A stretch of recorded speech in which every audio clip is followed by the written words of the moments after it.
American Ninja, Missing in Action, Death Wish 3, Breakin', Breakin' 2, Electric Boogaloo, Bolero, Bo Derek, Michael Dudikoff, Chuck Norris, Charles Bronson, Lucinda Dickey, Shabadoo. Many of these names will sound familiar and some may not, but in the 1980s, they were a big deal. And Canon Films was even a bigger deal to film fans across the world.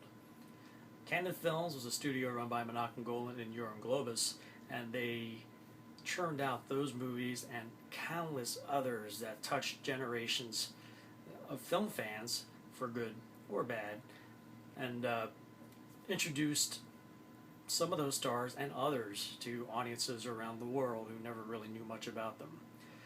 Canon Films is no longer with us today, so obviously there's a history there to be told.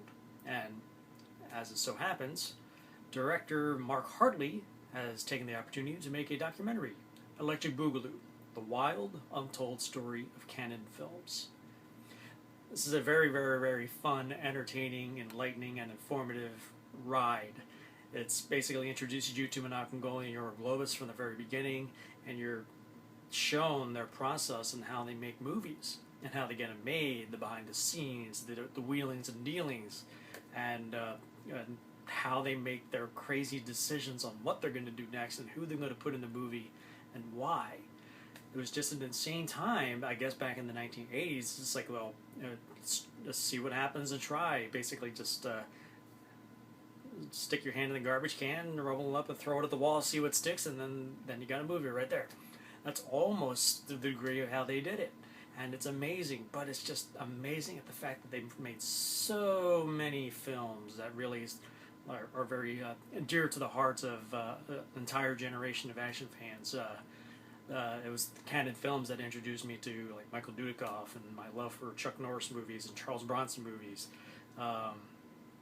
I never would have, who would have thought that Runaway Train, one of their best films that they ever released, would end up receiving so much recognition at the Academy Awards that they almost gave them legitimacy.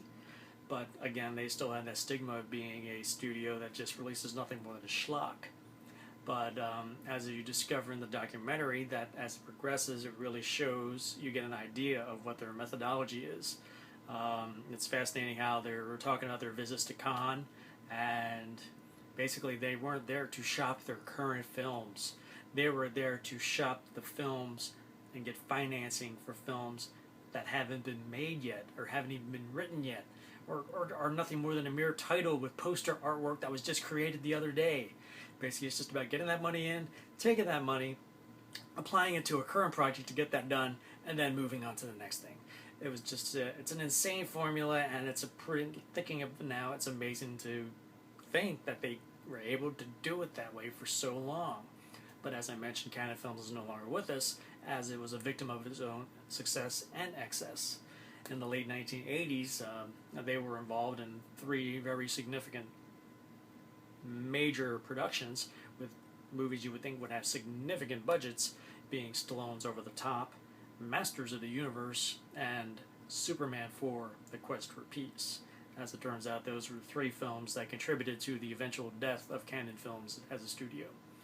But there's so many more details that are uncovered in this great documentary that involve. They talk to a whole lot of people that you'll immediately if you're a fan of the studio, you'll see and recognize names. It's like, oh my gosh, that's so and so. Oh my god, that's so and so. You got like Dudikoff, St. Furstenberg. You got Dickey. You get Shabadoo. Dolph Lundgren chimes in. Bo Derek. It's just a cavalcade of actors, directors, producers, and studio types who are involved and connected with Canon Films over the years. This truly is like a really fun ride, and definitely if you're a fan of any documentaries in general or a fan of the Hollywood system, this is definitely a documentary worth checking out. There's so much entertainment to find in there. And at running at 105 minutes, I felt like, oh, this needs to go a little bit longer. I want to know more. One of the things that stood out for me was the lack of interviews with Chuck Norris, who only appears in archive footage. But it's it's no big deal, but it would have been great to see him chime in since Cannon was involved with so many of his movies. A really funny anecdote about Chuck Norris was that Chuck Norris was supposed to be the American Ninja, but when he discovered what his costume was, he's like, Chuck Norris doesn't wear a mask. So the reason why Chuck Norris was not the American Ninja is because he didn't want to wear the mask. So details like that are gonna come out in the film. It's just so entertaining, so much fun to watch.